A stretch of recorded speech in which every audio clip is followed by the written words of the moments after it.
Here's an interesting story of a very popular Roman general and politician from the history. At the age of 23, Julius Caesar was a junior politician in Roman assembly. Around this time, he was kidnapped by sea pirates while sailing across the Aegean Sea. When the pirates told him that they had set his ransom at the sum of 20 talents, approx 620 kg of silver, he mocked at them for not knowing whom they had captured and suggested that 50 talents, 1550 kg of silver, would be a more appropriate amount. This was a bit confusing for the pirates, but it was a lottery for them. He then sent his followers out to gather the money and release him. The people of Rome, after knowing the amount asked to free Julius Caesar, started to perceive his value and status higher. No one had ever been ransomed for such a vast sum before. He must be very special, he must be incredibly important. That ransom demand put Caesar on the political map, and after returning he was treated as a high status individual. From the modern history to today's world, from Hollywood to Bollywood, from advertisements to our real life, we have seen how luxurious brands are shown as a sign of power and prestige. Like it's compulsory for the wealthy and powerful to own the products of these luxurious brands to show their status in the society. But have you ever thought what makes them a luxury brand and why do we perceive them as status products? What is it different about these brands that has influenced our psychology to believe them as the status brands, and why do people spend so much money on them even if most of them are getting into debt for that? There are some business and marketing strategies that these luxurious brands use that we can learn from.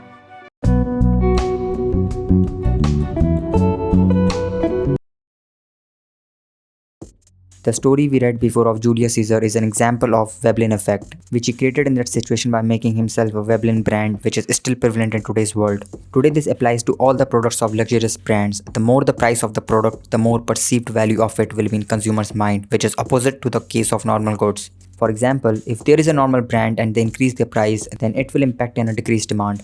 But when the same is applied to Veblen goods such as luxurious ones, when price is increased, the demand also goes up because that's what they are mainly known for. This is one of the anti-marketing laws of luxury industry. Raise your prices as time goes on in order to increase demand. American economist Thorstein Veblen did a study in which he noted that for certain luxury goods and services, a higher price was often associated with the perception of higher quality. Therefore, a price increase was seen as evidence of an improved quality. This is exactly what happens today. Whenever a new iPhone comes in the market with increased price, there is a new hype in the market of how much improved quality it would have, which increases its demand even if its quality isn't up to the price. If you see, luxurious products are non-necessity products. They are not solving any market problem or need. That's why the parameter to buy them is generally not the quality or the utility of it. Here's another study done in the California Institute of Technology and Stanford University scholars, where the participants were given the cheapest wine and were told its price 4 times more than the original one. They rated the same wine more highly when they were told it is more expensive, and when their brain scans were taken while they were drinking the wine, it suggested they enjoyed the experience of drinking it more.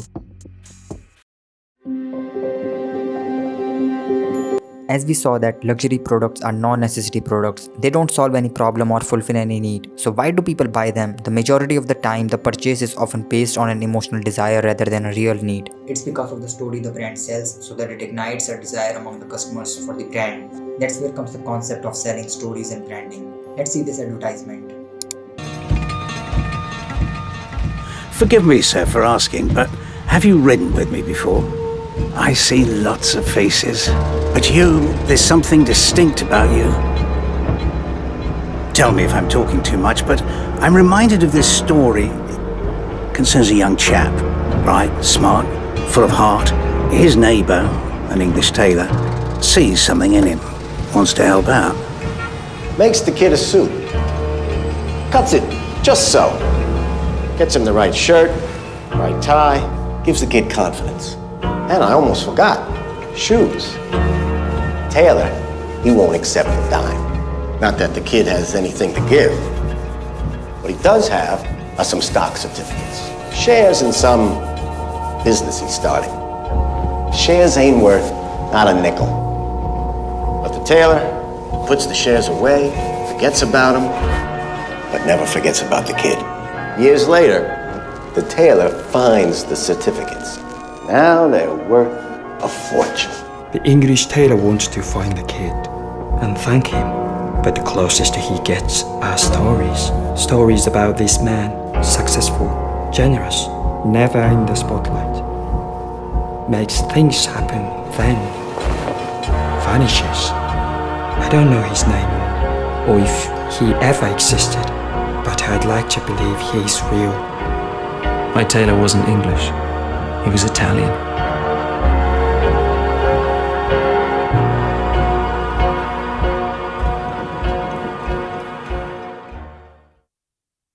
The main focus here was not the product, it was more about a story, a purpose for which the brand stands and the people also connects to it and buy their products to relate themselves with it.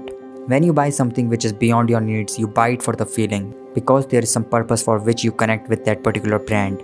For example, when as a kid we used to buy a bat of MRF, not caring whether it was Kashmiri or English willow, but for the connection we used to see in it as cricket stars such as Sachin Tendulkar and Virat Kohli used that bat while playing on the field, and later we came to know that MRF didn't made any bats. Instead, they were a tire manufacturing company. They just use their logo for promoting their brand. And that's exactly what these brands sell. They sell a story or connect themselves with a cause, something they stand for and something their consumer also believes in. So if you want to build a luxurious brand, then you will have to define your story, something you stand for strongly to which people can resonate, and then you have to consistently market it to your target customers, and you need to master creating desire for something extraordinary here.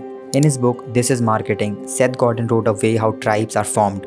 People like us do things like this. This perfectly fits into the situation of marketing of luxurious brands. Here the people are consumers, and things like this is the story of the brand. Once the story is sold, the products will be sold inevitably. Here the customer is relating their identity with your brand's purpose.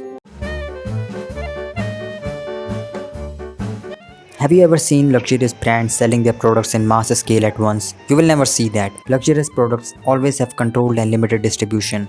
That again creates a scarcity which leads to increased desire and value of the product and brand. If they try to mass produce or over distribute for short-term profits, then it will tarnish their brand identity. If you see any luxurious brand, they don't sell and market their products to everyone. There are few selected groups of people who are their target customers, which they categorize according to their wealth and status. They have clearly defined who is important for them and who is not, which group of people they have to influence and which not. This is another amazing way to showing for whom your products are made for. It creates a perception that it is only for a certain group of individuals in the society, which again puts its status higher. Luxury is more about the concept or identity of the customer than the product itself.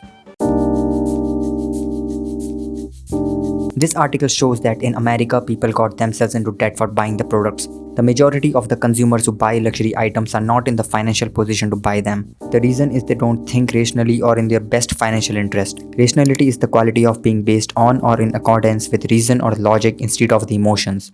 They get triggered emotionally to buy them because of the marketing tactics of these brands.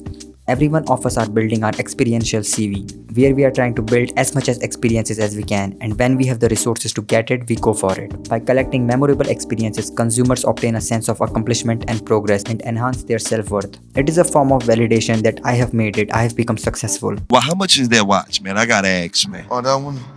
Huh? Oh, that's 18 million. 18 million? 18 million? Oh, yeah, that one. But Elizabeth Currid-Haltic, a professor at USC, says that people among the top income groups in America are increasingly buying less conspicuous luxury goods because material goods are less of a signifier of social position today. The abundance of material goods means that they are not as rare or scarce or luxurious as in the past. So this shows that economically, luxury is about price and value. Socially, it's about status and exclusivity. And psychologically, it's about feelings and emotions. By this, we got some lessons as a producer and a consumer. As someone who is starting their own business, we learned that marketing and branding of your brand is very important to stand yourself out of the crowd in the market. Creating a purposeful story is very important that resonates with your target customers and build your brand's identity. For consumer, it is to think logically before we buy any expensive item and see if we really need that thing and avoid buying items out of our financial zone. From this video, I'm in no way disregarding the quality of the products of these brands. The aim of this video was to show the business and marketing strategies of these brands and how we as a consumer get influenced to buy them and sometimes get ourselves into debt for that. Thanks for watching the video till the end. I hope I was able to provide you some value from this video. If yes, give it a like so that the algorithm shows it to more people, and comment what are your thoughts about this topic and share with your friends same interests.